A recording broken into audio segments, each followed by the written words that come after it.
Salam sejahtera untuk kita semua. Yang terhormat kepada Ibu Nisma selaku dosen Ilmu Sosial dan Budaya Universitas Indraprasta PGRI.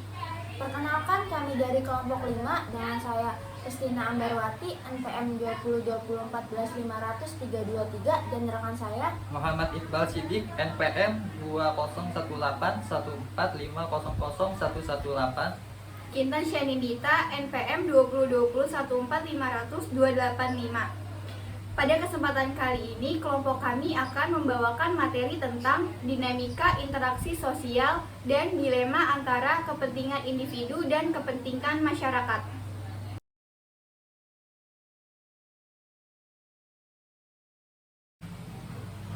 pengertian dinamika interaksi sosial. Dinamika sosial adalah perubahan sosial yang terjadi akibat adanya interaksi dalam dua atau lebih individu dalam suatu masyarakat yang memiliki hubungan psikologis secara jelas dalam situasi yang dialami. Dalam dinamika masyarakat dapat terjadi interaksi sosial, kelompok sosial, dan kelas sosial. Setiap masyarakat perdesaan maupun masyarakat perkotaan akan mengalami dinamika sosial. Hubungan yang saling mempengaruhi akan terjadi selama interaksi antar manusia dan antar kelompok, sehingga menimbulkan dinamika sosial. Interaksi sosial dapat terjadi bila antara dua individu atau kelompok terdapat kontak sosial dan komunikasi. Kontak sosial merupakan tahapan pertama dari terjadinya hubungan sosial. Komunikasi merupakan penyampaian suatu informasi dan pemberian tafsiran dan reaksi terhadap informasi yang disampaikan. Karp dan Yours merupakan beberapa hal yang dapat menjadi sumber informasi bagi dimulainya komunikasi atau interaksi sosial. Sumber informasi tersebut dapat terbagi dua, yaitu ciri fisik dan penampilan.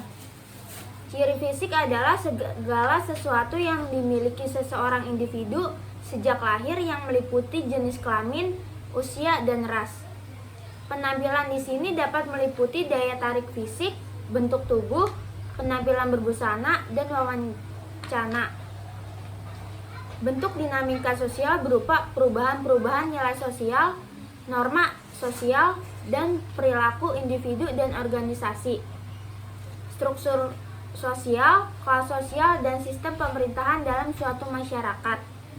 Dinamika sosial dapat ditelah melalui proses sosial yang terjadi dalam masyarakat dan kebudayaan, yaitu internasionalisasi, sosialisasi, enkulturasi, difusi, akulturasi, asimilisasi, pembaharuan, dan penemuan baru.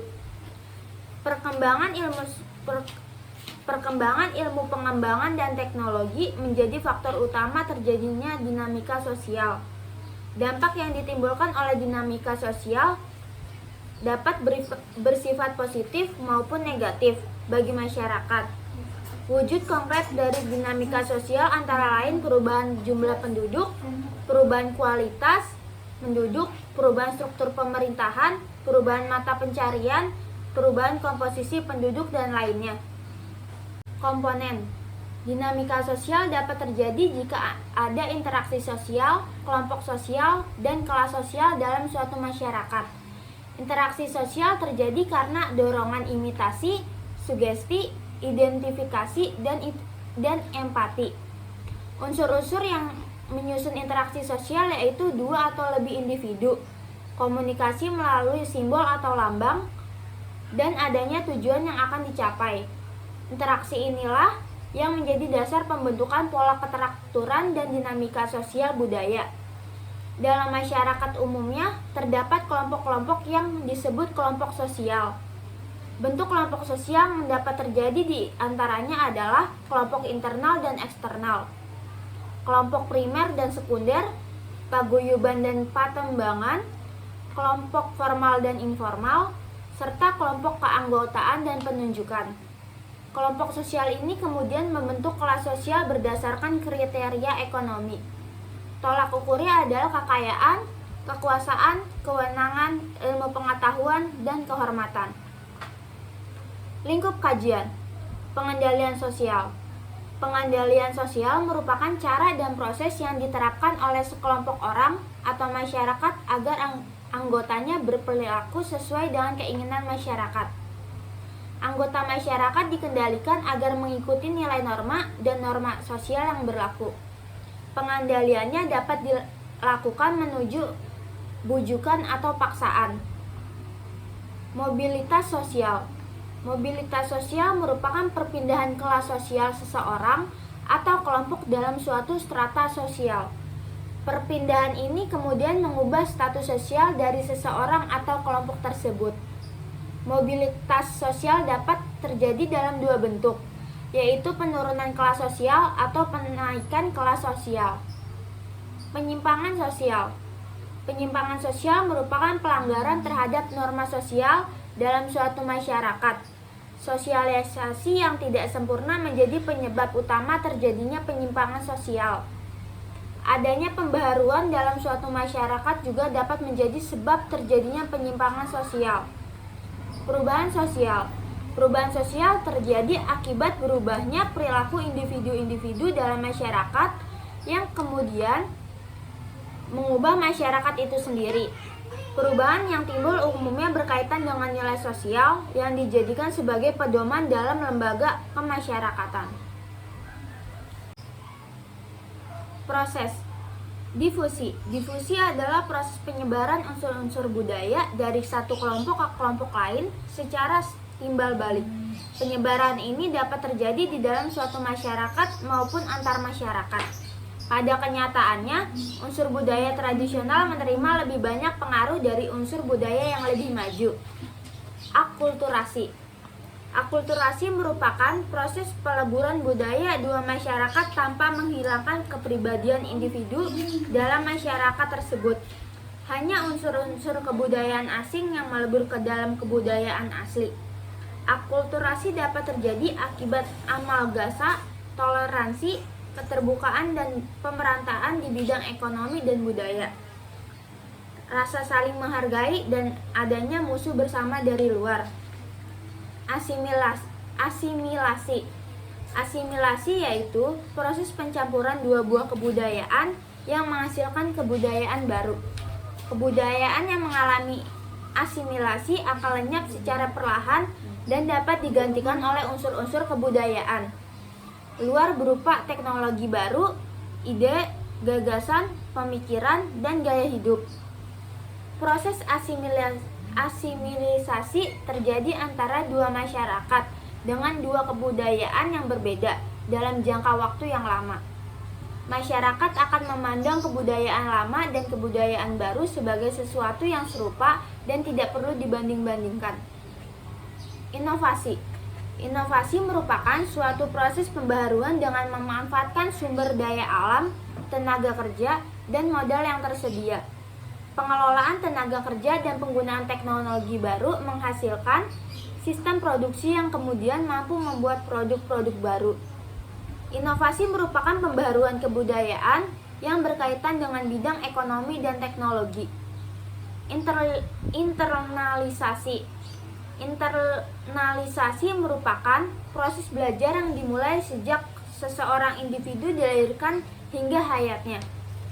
Pengetahuan yang diperoleh berkaitan dengan kepribadian dan segala hawa nafsu serta emosi yang diperlukan sepanjang hidup.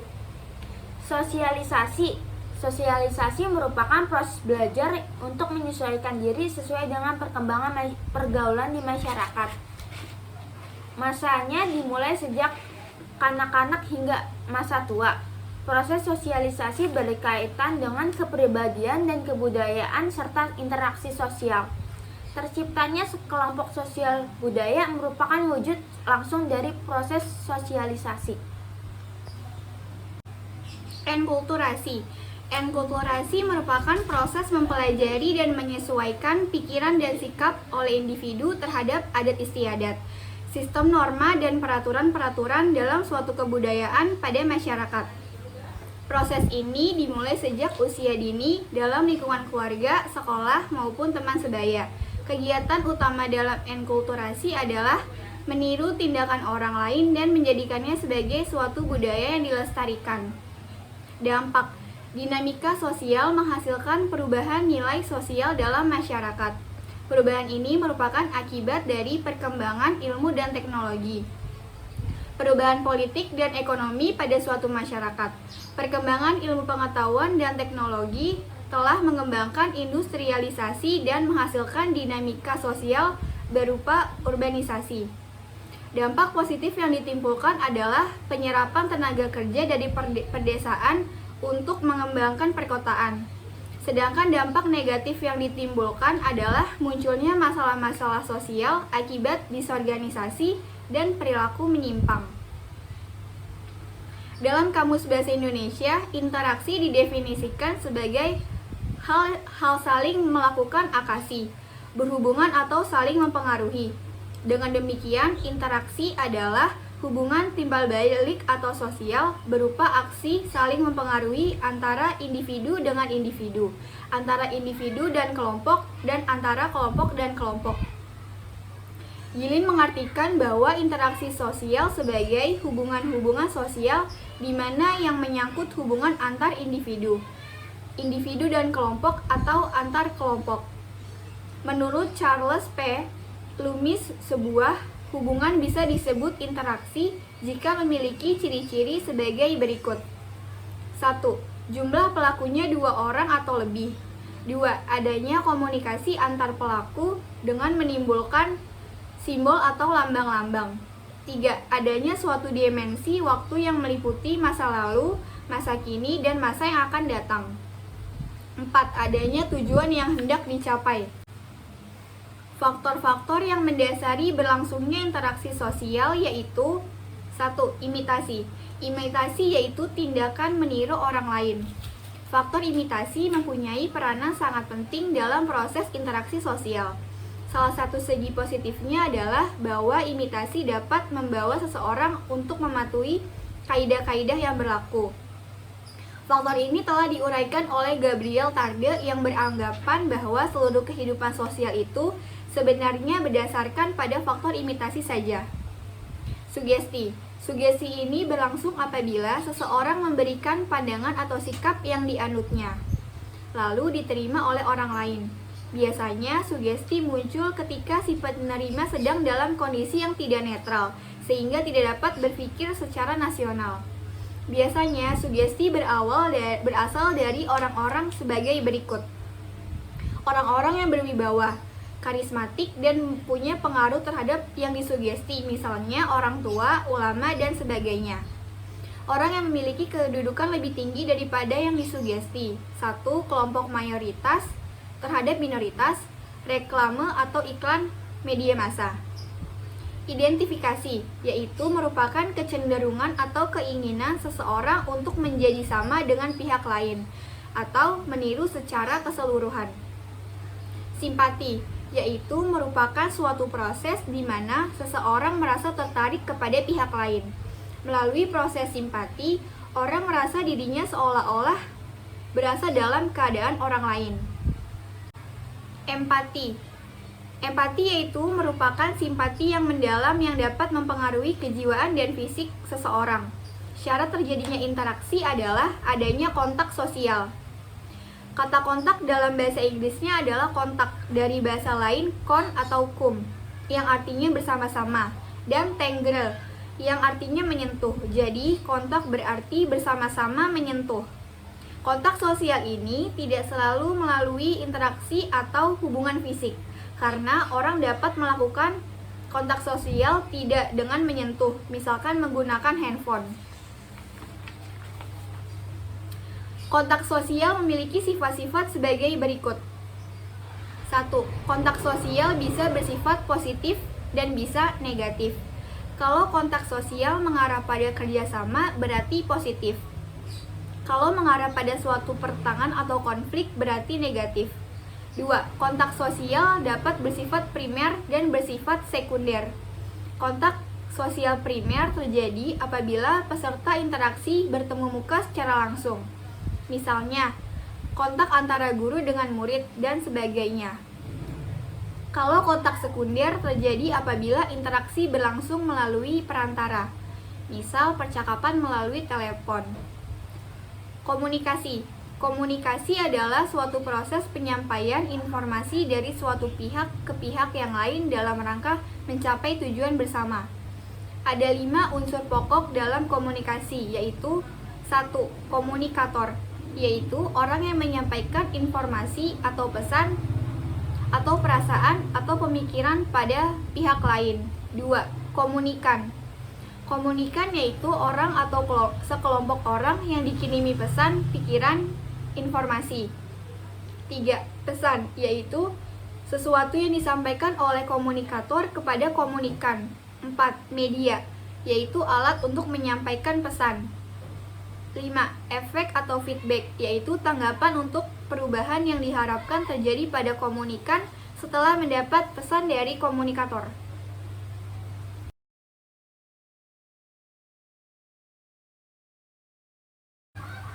Dilema antara kepentingan individu dan kepentingan masyarakat.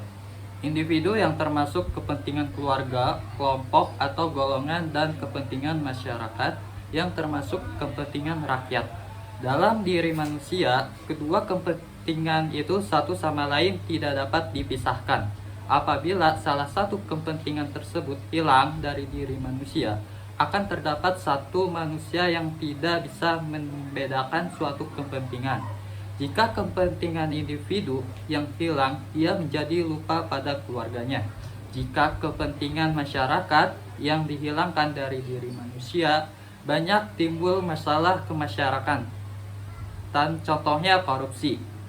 Inilah yang menyebabkan kebingungan atau dilema manusia jika mereka tidak bisa membagi kepentingan individu dan kepentingan masyarakat. Dilema antara kepentingan individu dan kepentingan masyarakat adalah pada pertanyaan mana yang harus saya utamakan. Kepentingan saya selaku individu atau kepentingan masyarakat tempat saya hidup bersama. Persoalan pengutamaan kepentingan individu atau masyarakat ini memunculkan dua pandangan yang berkembang menjadi paham atau aliran, bahkan ideologi yang dipegang oleh suatu kelompok masyarakat. Yang pertama adalah pandangan individualisme. Individualisme berpangkal dari konsep bahwa manusia pada hakikatnya adalah makhluk individu yang bebas. Memandang manusia sebagai makhluk pribadi yang utuh dan lengkap, terlepas dari manusia yang lain. Pandangan individualisme berpendapat bahwa kepentingan individulah yang harus diutamakan. Yang menjadi sentral individualisme adalah kebebasan seorang individu untuk merelasikan dirinya. Paham individualisme menghasilkan ideologi liberalisme. Paham ini bisa disebut juga dengan individualisme liberal.